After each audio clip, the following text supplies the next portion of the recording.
নমস্কার। আজকের প্রতিবেদন 31 মার্চ এবং 1 এপ্রিলের মধ্যে ডিফারেন্সটা কী। এলআইসির জন্য 31 মার্চ একটা ইয়ার এন্ডিংয়ের শেষ দিন। ইয়ার এন্ডিং মানে আমাদের ইন্স্যুরেন্স ইন্ডাস্ট্রিতে এই ভারতে 1 এপ্রিল থেকে 31 মার্চ পলিসি মানে ইয়ারটা কমপ্লিট হয়।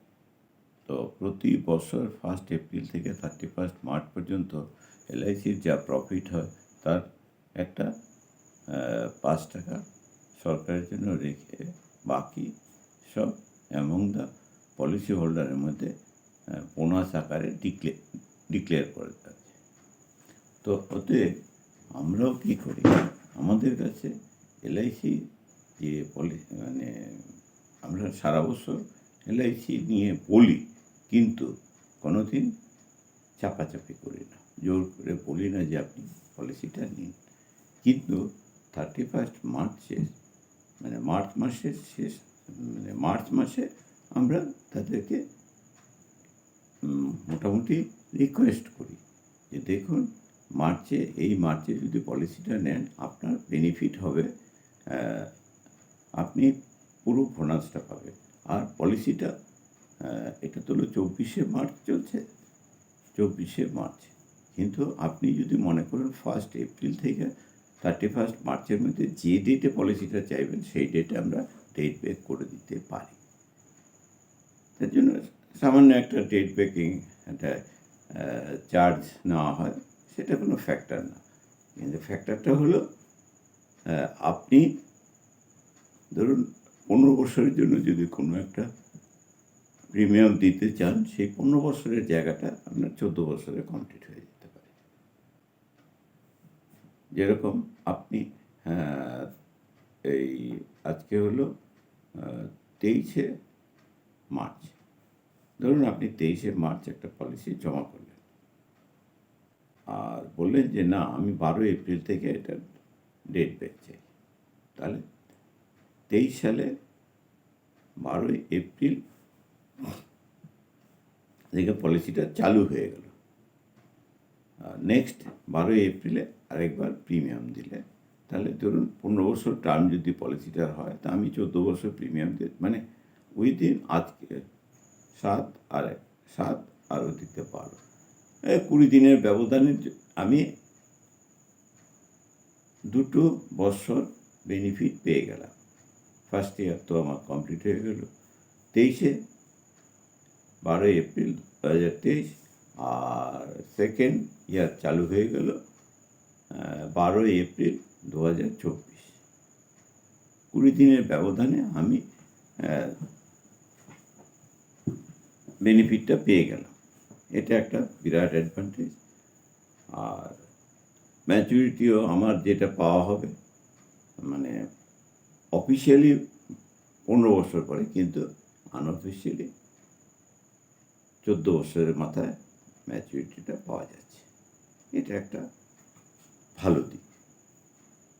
আর সেভিংস আর লাইফ এক্সপেক্টেন্সি দুটোর মধ্যে একটা গুরু তত্ত্ব আছে। সেভিংস এমনি আমরা কোনোদিন করতে পারি না, আমরা খরচা করতে খুব ভালোবাসি। যত্র আয় তত্র ব্যয়, এটা হলো আমাদের, বিশেষ করে বাঙালিদের মধ্যে এই টেন্ডেন্সিটা আছে, যত্র আয় তত্র ব্যয়। আয় যা আছে খরচা করে ফেলো, ব্যয়ের জন্য চিন্তা করো না, কালকে ভাবা যাবে, আজকে তো আমি ভালোভাবে পাচ্ছি। আর জীবন সম্বন্ধে ধারণাটাও আমাদের মধ্যে অনেকেরই, আর কি হবে, আমি আজকে আছি, আজকের দিনটা এনজয় করি, কাল কি হবে, কাল তো আমরা কেউ দেখি না। কিন্তু এটাও ঠিক, কেউ জোর করে বলতে তো পারে না আমার অন্তিম সময় কোনটা।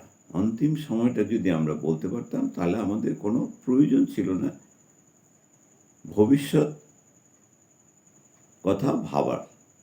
যেহেতু আমরা অন্তিম সময়টা জানি না, সেজন্য আমাদের অবশ্যই ভাবতে হবে যে আমাদের কর্মক্ষমতা কতদিন। এই তো আজকে অমিত সম্বন্ধে, অমিত আজকে সকালে আমাদের একটা ডিজিটাল মার্কেটিংয়ে নূতন ভার্সান কোর্স ক্রিয়েট করা হলো। সন্ধ্যা ৬টার থেকে রাত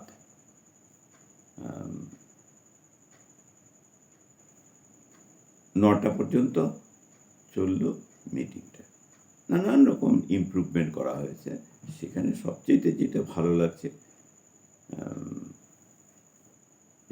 লাগছে, যে অনেক কিছু ফেসিলিটি, ফ্যামিলি রিলেশন গুড করার জন্য ফ্যামিলিতে হাজব্যান্ড যদি এই কোর্সটা নিয়ে থাকে, তাহলে তার মিসেস আর বাচ্চা, একটা বাচ্চা, দুটো বাচ্চা, যে কটা বাচ্চা আছে প্রত্যেকটা বাচ্চা 15+ হলেই হলো। তো এটা আমার কাছে খুব লুক্রেটিভ প্ল্যান মনে হয়েছে। আমি তো একবারই এই এখন ডায়মন্ড মেম্বারশিপ, কিন্তু আগে ছিল এটা রাজনীতির জন্য আমি 50,000 টাকা পেমেন্ট করেছি। তো তখন খুব কষ্ট হয়েছিল। আমার ছেলেকে বলেছিলাম যে টাকাটা দিয়ে দে, আমি তো পরের মাসে দিয়ে দেবো। কিন্তু সত্যি কথা, প্র্যাকটিক্যালি আমি পরের মাসে দিতে পারিনি, কারণ আমার কিছু কম্পিউটার সাবজেক্টটা নিয়ে কিছু লেখাপড়া আছে, আমি যার জন্য কাজটা কমপ্লিট করতে পারিনি। কিন্তু এই নয় যে আমি ব্যাপারটা বুঝতে পারছি না, আমি অনেকটাই সরগর হয়েছে। যেরকম এই জানুয়ারি মাসে এসে ভিডিও করাটা, এটা আমার একটা নেশায় দাঁড়িয়ে গেছে এবং সুন্দরভাবে আমি ঘন্টার পর ঘন্টা বলতে পারছি, যেটা আগে আমি পারতাম না। এখন এটা ক্যামেরার ফেয়ারটা আমার কেটে গেছে, এরকম অনেক ফেয়ারই কেটে যাবে।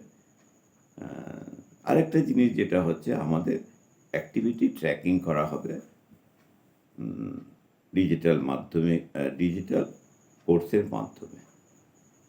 তো ডেইলি অ্যাক্টিভিটিস বলতে গেলে, আমি সকালবেলায় কখন ব্যায়াম করছি, কখন ধ্যান করছি, কখন আমি কি খাচ্ছি না, কতটা আমার কোর্স নিয়ে স্টাডি করছি, কোর্সগুলি কতটা, কোন কোর্সটা কখন দেখছি তার জন্য, এবং কোন কোর্সটা দেখে আমার কি ভালো লাগলো, এইসব নানান রকম তথ্যে পড়ার দারুণ সুযোগ। যে কেউ এই সুযোগটা ইউটিলাইজ করতে পারে, এটা খুব ভালো লাগলো। ফ্যামিলি রিলেশনটা মেক গুড হবে, এটা একটা ভালো দিক। তো আমাকে প্রতিনিয়তই মনে হয় আমি প্রতি ক্ষেত্রে ঠকে যাচ্ছি, কিন্তু না, আমি ভগবানকে বিশ্বাস করি। বিশ্বাস করি, এবং বিশ্বাসের ফলে আমার জীবনে ক্ষতির সম্ভাবনাটা অনেক কম। শেখার জন্য আমার স্যার অনেক টাকা খরচা করেছে, কিন্তু অত টাকা আমি খরচা করি না। তবুও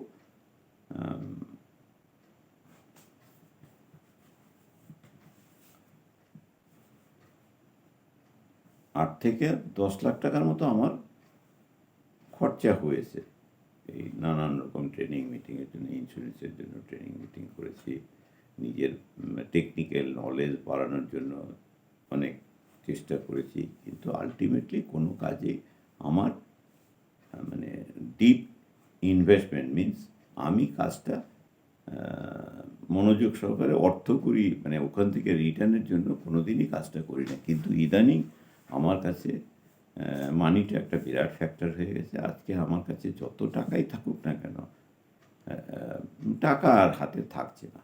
এটা একটা ভালো দিক।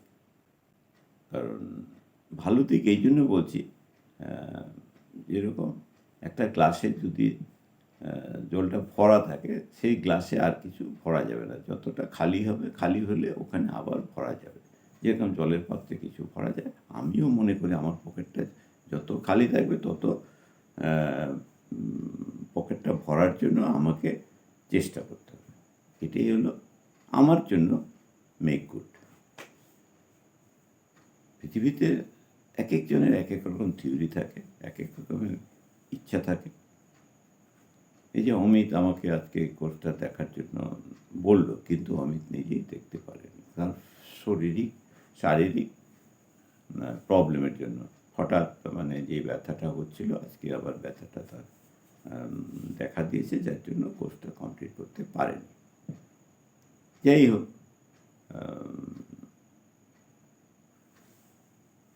আজকে আমি আছি, ও আছে, আরও অনেকেই আছে, আমাদের স্টুডেন্ট আছে, কিন্তু সবাই আমরা সব কিছু সবসময় নিতে পারছি না। পৃথিবীতে পাওয়ার অনেক কিছু আছে, কিন্তু সেই পাওয়ার জিনিসগুলো নেওয়ার জন্য নিজেকে সেইভাবে তৈরি করতে হবে, উন্মুক্ত করতে হবে, নিজের মধ্যে ওপেন একটা জানালা বা দরজা একটা ওপেন করতে হবে, যাতে আমার মধ্যে কিছু আসে। তো আমি আজকে বাইরের ভালো জিনিসটা নিতে পারি, খারাপ জিনিসটাকে আমি নেই না। এটা হলো আমার শুরুর থেকে আর আমার সঙ্গে লাইক মাইন্ডেড লোক না হলে আমি তাদের সঙ্গে রিলেশনও করি না। এটা হলো আরেকটা দিক। এতে আজকে মানে আমার তো ভিডিও করার অনেক ইচ্ছে আছে, কথা বলতে শুরু করলে আমার কথা শেষ হয় না, কিন্তু আমার মানে মোবাইল স্টোরেজটা অনেক ছোট হয়ে গেছে, তাই আমি আর দীর্ঘায়িত করতে চাই না। কারণ স্টোরেজটা মানে নেক্সট মাসে একটা ভালো এর স্টোরেজ বাড়ানোর জন্য একটা পরিকল্পনা করতে হবে। দরকার হলে একটা নতুন মোবাইল কিনতে হবে, অথবা এর মেমোরি কার্ডটা একটা বাড়িয়ে নিতে হবে। বাড়িয়ে নিয়ে যাতে স্পেসটা আমি বেশি পাই, আমি মনোমতো ভিডিও করতে পারবো। এবং এই ভিডিওটা আমাকে দুটো দিক খুব ক্লিয়ার করে দিয়েছে। একটা হলো আমার যেরকম গতকালকে একটা ভিডিও করেছিলাম, ভিডিওটা ভার্টিক্যাল না হয়ে হরাইজন্টাল হয়ে গেছে। আমার তখন খেয়াল ছিল না। আমি তো মধ্যরাত্রে এই ভিডিওটা করি সাউন্ড ডিস্টারবেন্স হাত থেকে মুক্তি পাওয়ার জন্য। তো ঘুম থেকে উঠে কী করেছি আমি জানি না। কালকের ভিডিওটা আমাকে আপলোড করেছিলাম, তো ওটাকে ডিলিট করে দেবো। ওই ভিডিওটা রাখা যাবে না, কারণ ওখানে কোনো ভিউয়ার আসেনি। আর সত্যি ওটা অড লাগছে। আমি কালকে করেছিলাম, কিন্তু দেখলাম যে না, কেউ নিচ্ছে না। কারণ জনগণ যখন চাইছে না, সেই জিনিস রেখে লাভ নেই।